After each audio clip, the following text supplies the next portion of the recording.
Welcome in to episode number 2 of the Blitz Sports Betting Podcast. I'm your host, Riggs Tamburo, at Blitz Sports Bets there on Instagram and Twitter. For all of you listening, if you want to watch the video along with it, our YouTube channel at The Sports Forum, or go ahead and listen only on Spotify at The Sports Forum as well. We are jumping on in here, guys. We're going to switch it up, though. A little bit, have some fun this week. Instead of doing games of the week, we are going to do some games of the week, but we're going to parlay those with some more games of the week. This is Parlaysy week for all you guys out there. College basketball, NHL, NBA, and a UFC main event, co-main event, little action for you guys. So we're going to jump on in here, plus money all over the board. Let's have some fun. We're going to kick things off with the NHL. Let's take a look at our underdog of the week. This is our one underdog. This one going down on Friday night for you. We're taking a look here at the Pacific Division. Golden Knights on top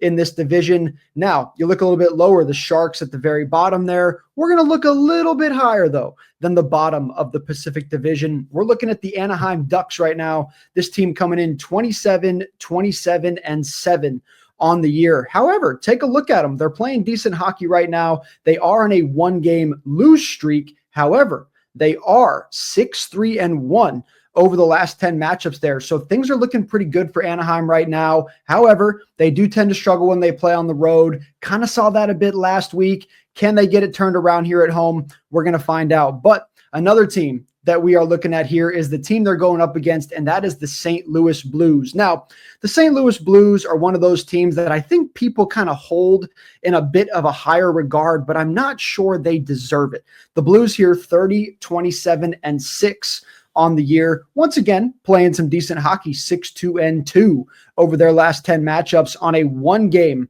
win streak for them. But they will be traveling on the road for this matchup against the Ducks on Friday night.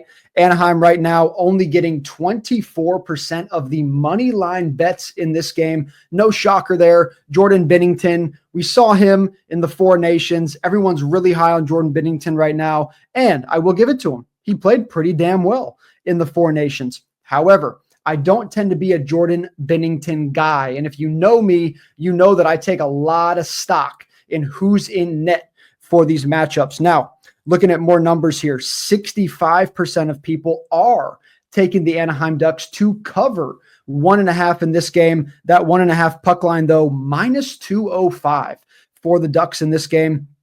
Over under here coming in, 85% of the money is on the over in this matchup. So we are going to go ahead and turn things over really quickly and look at the goaltending matchup, because like I mentioned, I believe that is very, very important here in this game. So with that, taking a look here at this one, you got the Ducks starting Lucas Dostal. Now, this is unofficial at this very moment, so, keep an eye on that, pay attention. But right now, it is Dostal taking on Jordan Binnington. Binnington coming in 19, 20, and 4 on the season so far, a 2.78 goals allowed on average. Pretty decent number, little bit higher than we like to see, but overall, not bad. 89.9 in the save percentage category and 3 shutouts for him on the year so far. On the other side for Anaheim, though, Lucas Dostal coming in not as much of a known name, but take a look here at his numbers. They're not half bad. 18, 15, and 5 on the season. He is positive on the year. Jordan Binnington is not. 2.95 goals allowed on average. However, that's a bit concerning for me. Like I said, once you get over that 2.7 number, I start to get a little concerned, but both goaltenders are over that number, so it doesn't really matter. 91.1 in the save percentage category. He sees more shots, he saves more shots, but at the end of the day, the Ducks don't do him too much help there when it comes to getting wins on the score sheet. 1 shutout for him on the year so far. So, am I going to sit here and tell you that I believe Jordan Binnington is the lesser of the two goalies in this matchup? I don't know if that's fair to say, but what I will say is if I had to pick Jordan Binnington on the road right now or Lucas Dostal at home right now, I would like Lucas Dostal at home. If I had to take Jordan Binnington at minus 165 right now or take Lucas Dostal at plus 140, I can tell you right now, folks, I would look at Dostal at plus 140, and that's exactly what we're going to do here. Take a look at the bottom of the screen. NHL Dog of the Week, Anaheim Ducks on the money line, plus 140 to get it done. They're playing at home where they tend to play better. They have actually been pretty decent over their last 10. And in my opinion, they do have the goaltending advantage for this situation in this game. Now, they give up 5-6 goals. They might be in big trouble here. But if they can net 3 or 4 of them, they should be able to stay safe in this game. I like the Ducks here. And most importantly, I like the Ducks because it's so damn juicy at plus 140. And everybody else, 78% of people pretty much are going the other way with the Blues in this game. Cool with me. Take the Anaheim Ducks to get this one done. Shout out to my boy Jimmy Ponce, by the way, and his Ducks to get this thing done. Good luck to everybody with our NHL Dog of the Week. Now, let's hop on over here before we go over to the NBA, and let's talk about our NHL Parlays of the Week here on this one. This one is interesting. This is a Friday night matchup. We were going to look at some Saturday NHL for you, but we got Saturday UFC and some Saturday college basketball for you. So we'll talk about those here in just a minute. Now, Parlays of the Week. We are looking at a 2-legger in this matchup here. And in this matchup, I will say, this team's scaring me a little bit. And they're mostly scaring me because they're just better. They are better than what they've been showing lately. However, I'm not 100% sold on them yet. I'm going to continue to trust them until I really can't trust them anymore. I do believe this team's going to make a deep run come postseason, and I think that continues here on Friday night. That is the Washington Capitals, the number 1 team in the Metro Division, 40-14-8. On the year so far. Take a look at that goal differential, 60. They are plus 60 in the goal differential. That is phenomenal. 6-3-1 over their last 10 matchups on a 2-game win streak.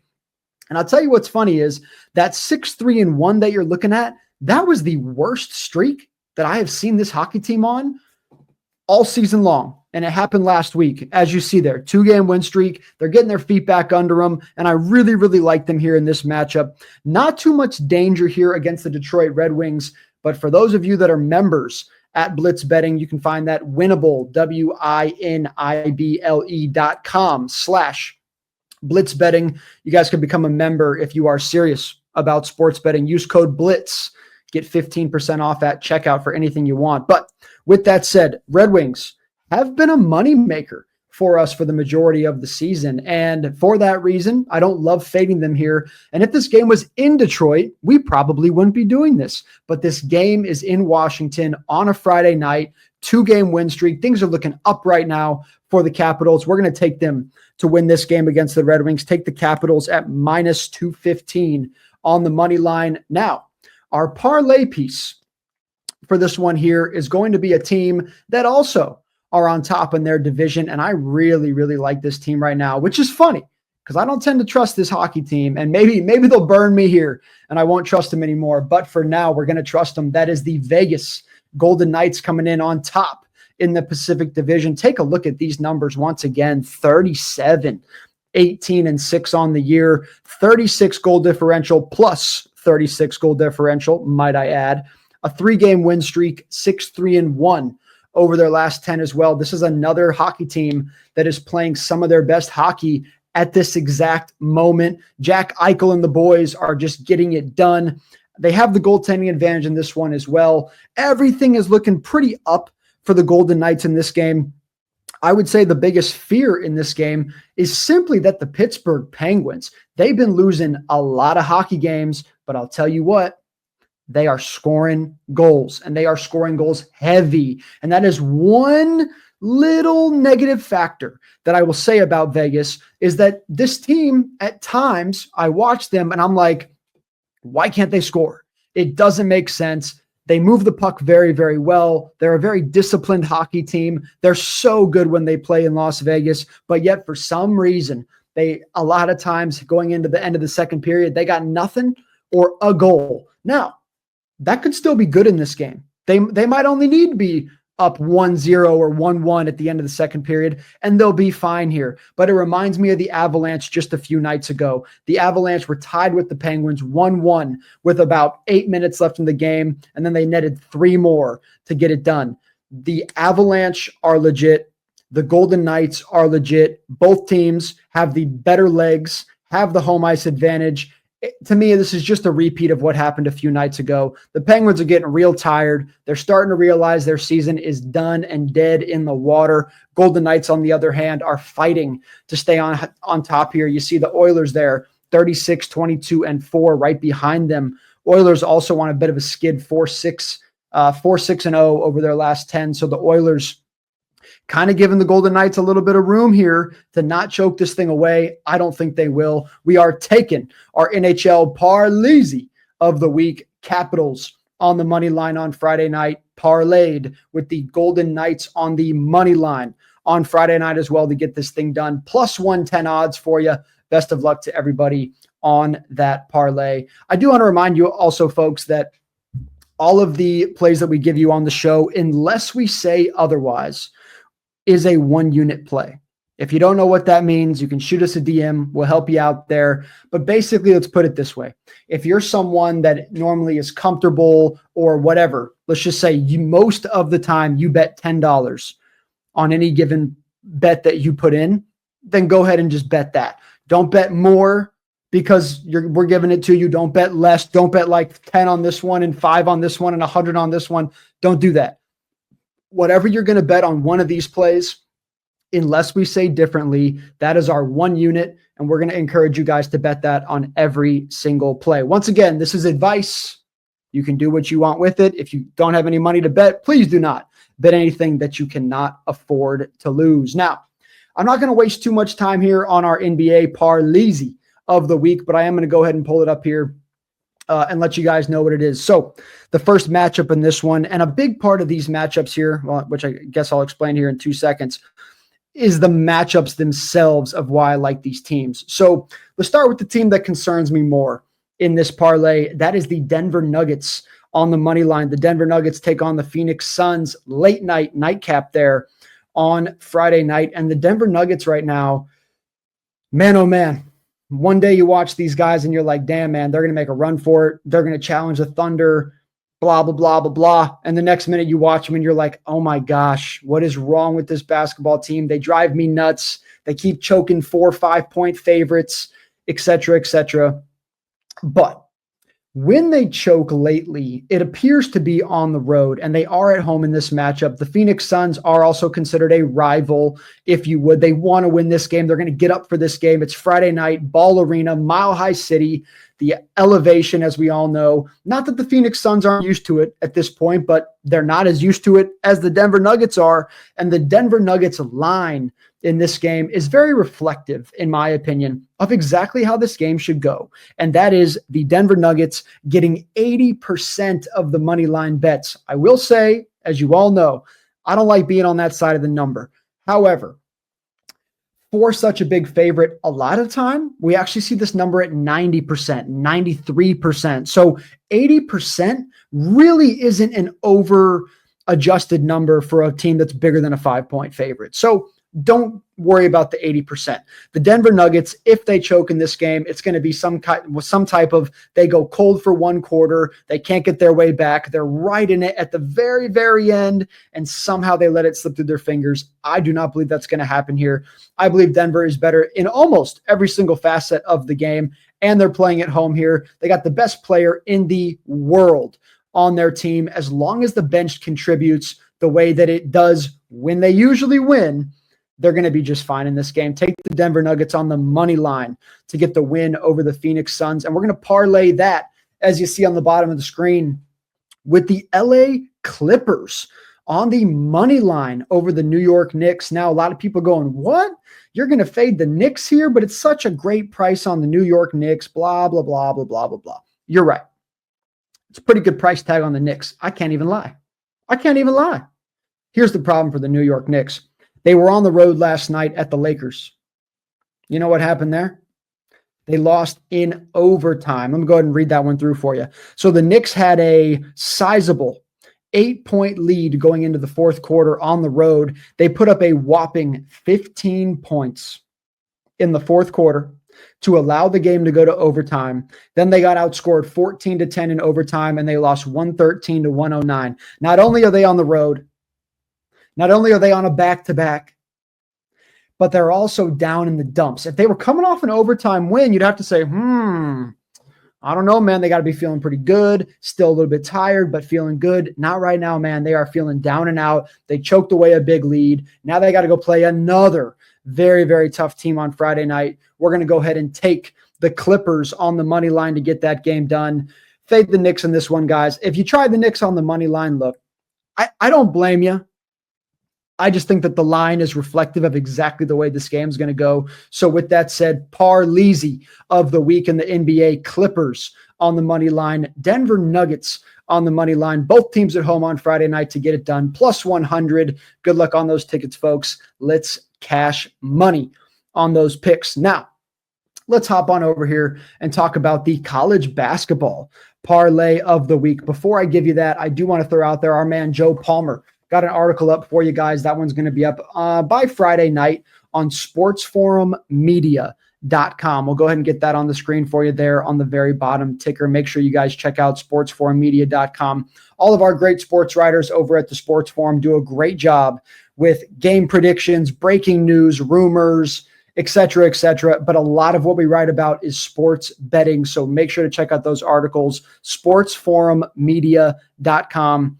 Always got plays for you guys. Our college basketball game of the week is Michigan State going down over the weekend. So that should be a very fun one. But our parlay of the week, which is what I'm going to be giving you guys, is starting pretty early on Saturday here. Early to late morning, I guess, depending on where you live around the country. But we're looking at Mizzou, otherwise known as Missouri, on the money line to get it done. Number 15 taking on number 19. Look, at the end of the day, I get that those numbers are very, very close. However, Mizzou at home in this matchup. Mizzou also coming in the higher rated team at number 15. And I'll tell you what, I think it's a little bit closer to Mizzou is the 12th best team in the country. And I think their counterparts fallen lucky, very lucky to be at 19. I would say in the 20s there, maybe 21, 22. So I actually sizably think that Mizzou is the better team in this matchup. Now, it's college basketball. Anything can happen. I just believe that Missouri is going to come out to a hot start here. I really don't see them looking back. I think they're going to put up around 32 to 36 in the first half, maybe another 38 to 40 piece in the second half. And I just think they start to pull away at the very, very end of this game. Now, it's going to be a shootout. It's going to be fireworks. It's going to be fun. However, I like Mizzou to get it done. Take the Tigers on the money line to get that one. And then the counterpiece for that one is going to be Auburn on the money line. Everybody knows what happened earlier this week with this Auburn team, and they want to come out here and they want to make a statement, and I believe that they will do that. Now, I have seen a lot of people on the money line going the other way in this matchup. Look, I don't blame you if you go the other way in this matchup. I just disagree with you if you go the other way in this matchup. Oh, well, they've been exposed and people know how to beat them now. And, they're screwing around. They're not taking it serious and all the stupid news stories that you see out there. I'm sorry. I think the opposite's going to happen. I think they're going to come out here and prove that they are the number one team in the country. Auburn on the money line, Mizzou on the money line to get it done. Plus 100 for you guys. That is our college basketball Saturday parlay of the week. Good luck to everyone in that one. And one more for all of you. This one going to be on Saturday evening for the UFC. We did not give you UFC last week, so I figured, hey, we got to get UFC in the parlay for this week. So parlay for you, two-legger. We are looking at the main event and the co-main event of the evening on Saturday night. And I want to go ahead and just read something out to you, and I want you guys to answer it to yourselves before I give you my prediction here, because it's important in my opinion. So going on down here to the co-main event of the evening, I'm going to read off two names, and I want you guys to just, in your mind, you got 1 second to answer which of these two guys is going to win this fight. Are you ready? Co-main event, Justin Gaethje Rafael Fiziev. Justin Gaethje, Rafael Fiziev. Who's going to win? I'm assuming you said Justin Gaethje. You know who else said Justin Gaethje? 80% of people. Look, I don't blame you. Justin Gaethje, certified dog. Rip open the chest. What do you see? You see a dog, okay? He's a dog, bro. I ain't going to take anything away from him. However, being a dog sometimes gets him in trouble. We saw in the Max Holloway fight. And now I don't want to take anything away from him, but it's just an example sometimes of what being a dog can do to you. And in this matchup right here, it's not even about being a dog because Rafael Fiziev is a bad mother. I ain't trying to get bleep, so that's a bad dude right there in Rafael. This is going to be a banger to the very end. No doubt about it. No way around it. And I'm looking forward to it because either guy here could win by finish. This could be a blood gashing, bleeding out to the very end, goes the distance. This could go a lot of different ways. It could be a submission on Fiziev's part. There's just a lot of ways I could see this fight ending. However, you look at it over under right now, the over 2.5 rounds is -125. That sounds about right to me, just because it's two guys that are warriors. But does that mean this fight's not going to end in the first 3 minutes? Absolutely not, because you got two killers in there. Now, 80% of people taking Justin Gaethje to win. No offense to my dog, Justin Gaethje, but I will be going the other way. We're going Rafael Fiziev on the money line at -155 to win this fight. Fiziev, guys, is just an absolute certified dog. I think he's a huge up-and-comer. He's starting to be a lot more well-known, but we've been taking this guy for over a year now, and every single time we take him, he very, very rarely surprises me and has a letdown type of performance. This is going to be a good one. It's going to be a massive test for him, but I think he's on his way, and I do believe he's going to win this fight. So take Rafael Fiziev on the money line to beat Justin Gaethje in the co-main event of the evening. Now, let's play this game one more time, shall we? Main event of the evening. Alex Pereira. Get your arrows ready, folks. Alex Pereira. I'm going to say Alex Pereira for all the white people who don't know it's Pereira, okay? There you go. Alex Pereira. Magomed Ankalaev. Who's going to win? Alex Pereira. Magomed Ankalaev. Who do you believe is going to win? I'm going to go out on a limb here, and I'm going to say that you said Alex Pereira. So did 85% of people, folks. You want to know two of the most popular fighters in the UFC? Justin Gaethje and Alex Pereira. Could they both win? You're damn right. Do I think either of them is going to win? I will not be taking that bet. I'm going the other way. We're going to go Magomed Ankalaev in this one here. Look, guys, Alex Pereira is a dog. And putting your money against him, I ain't going to lie, feels rather stupid. That's fair. But just based on the simple fact that they're two of the most popular fighters and they're both getting over 80% of the bets, that in itself is already red flag number one. It could go the other way. Red flag number two is the lines in these fights. Justin Gaethje is coming in about a +120 dog in the co-main event of the evening, yet he's getting over 80% of the money, and he's the public favorite, and yet they don't care. They're actually making the number go backwards because sharp bettors are taking Rafael Fiziev, as they should be, to win that fight. That's red flag number two. And with that, at red flag number two, Alex Pereira is a -110 in this fight as well. It's -110, -110. I do believe Pereira is probably favored by fight time just because all the public bets are going to start coming in, midday on Saturday. So maybe they make it like -120 for Pereira, and everyone goes, oh my God, it's a steal at -125. First of all, if you're going to take Alex, you better get him at -110 or better.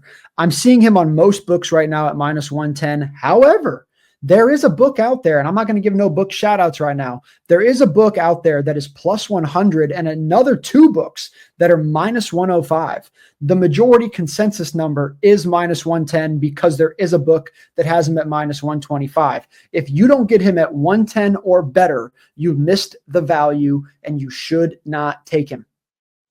Okay? If you can get him at plus 100, look, I don't blame you. I don't blame you at all.